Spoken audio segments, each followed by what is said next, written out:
What's up, YouTube? Alright, I'm gonna go over difference between the TRS 101 and the TRS 2. Why this one is a very good unit.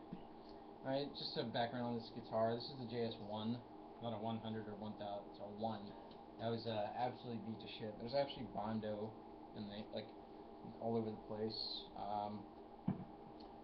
It doesn't have a neck plate anymore with the serial number, which really sucks. And one of the back covers for the tuners fell off, so I'm probably going to do that to all of them because that kind of looks cool though. Top-mounted Floyd Rose too, which is nice. Did a lot of fret work. This is kind of like a gold leaf finish. It's my first attempt at gold leaf, and it's a cool idea. I just need to work on it a little more.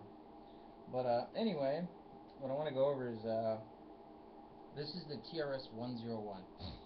Not quite as good as the Edge and the Low Pro Edge tremolos are, but those are $350 new, and used they sell for $150 to $200. Low Pros sell for, like, you can get Edges that are beat up for about $100, but Low Pros usually they usually go north of 150.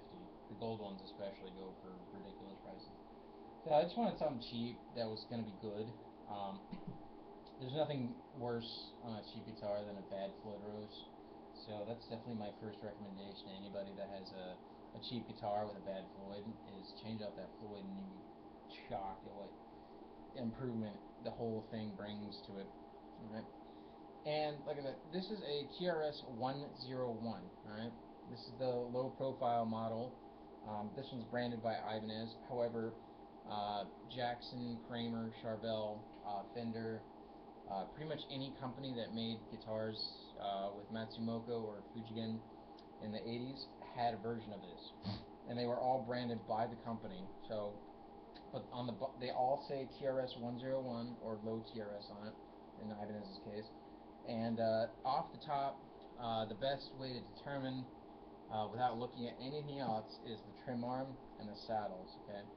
On the cheaper models, they have a shallower screw-in type. I hate those. I hate those. Hate those. Hate those. This one has a direct screw into what appears to be a welded-on bolt. So there's no collar. There's no weird sleeving. There's no. Just screw it in, and it stays where you put it. I don't know why every Floyd Rose doesn't use this style, because you can set it as loose or as tight as you want without it flopping around. There's no bushings to go bad. It is the best setup. So. And then the saddles, these have angled saddles. I can't show you on this because it won't, so I'll show you what these are the bad ones. As you can tell, there's like a stepped ledge on the saddle where the intonation screw goes. And on the shallower, they're the Japanese made ones, they're usually angled. So that's a good indicator. This one has the thing removed because I've just blocked the trim and it was getting in the way. It's obviously an old one. And then if you can get the back cover off, this is a very large tremolo block for this thing. I'm assuming it's made out of steel, because yeah, I'm pretty sure it's steel, not zinc or brass. Definitely not brass, but it's pretty sure it's steel. And it's stamped. I'll try to show it. It might show up. I'll push that down. On the bottom there, in that block area, it says Takeuchi made in Japan. Alright, and this is a high quality Japanese made tremolo. Takeuchi made tool steeled parts for tractors in the 80s, and then I guess they started subcontracting for other parts. So what you get is a tool steel base plate, which is phenomenal, because these cheap ones, I'll show you how bad they are. Alright, this is just a plain ass screwdriver. There's already a chip in it, but you know. And like just a couple smacks with a light. That's a light screwdriver too, and it's already getting dings in it. So imagine over a year of use of being pulled into a pole, that's not going to hold up very well. Whereas this one, when I pull it off to clean it from time to time, it is sharp still. Always been sharp, and I'm pretty sure it always stays sharp. So I honestly, no bullshit, I would put it in the same league as a Shaler Floyd Rose. Um, and cool thing about it is it does flutter. A lot of these cheap ones don't flutter. But like I said, this is a high quality Japanese made one.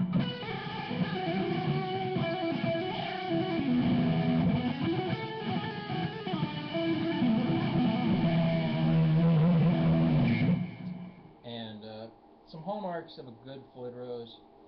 One, the arm will stay where you put it, or it'll flop around if you want it to. It should be able to do both. A good one will. Alright, the finish will hold up over time. This thing is probably 20 years old, and it's still perfect.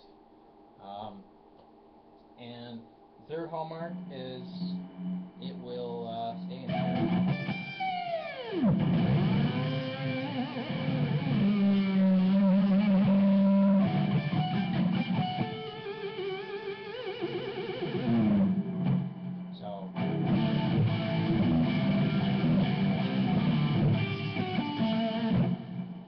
And then if that doesn't convince you, then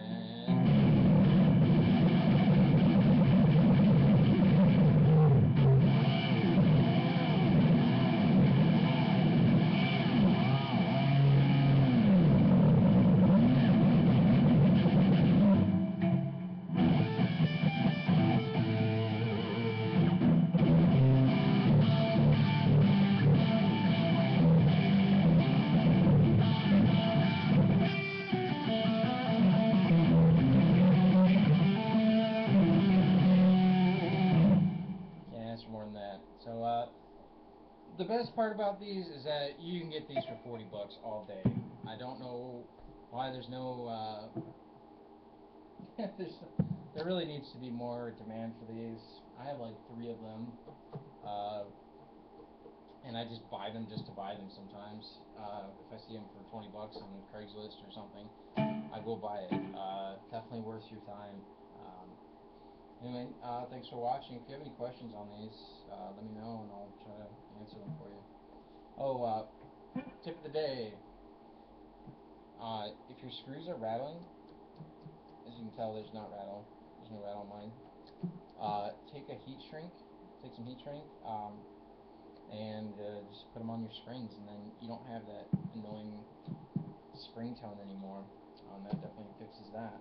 It's better than because you don't lose any action on the springs. Like some of those silent springs, they kind of feel weird, but this keeps it from feeling weird. And it also you don't have to stuff in toilet paper or anything in there either, so definitely works out. Anyway, yeah, just send me a text, Matt, or message on YouTube if you have any questions. Thank you.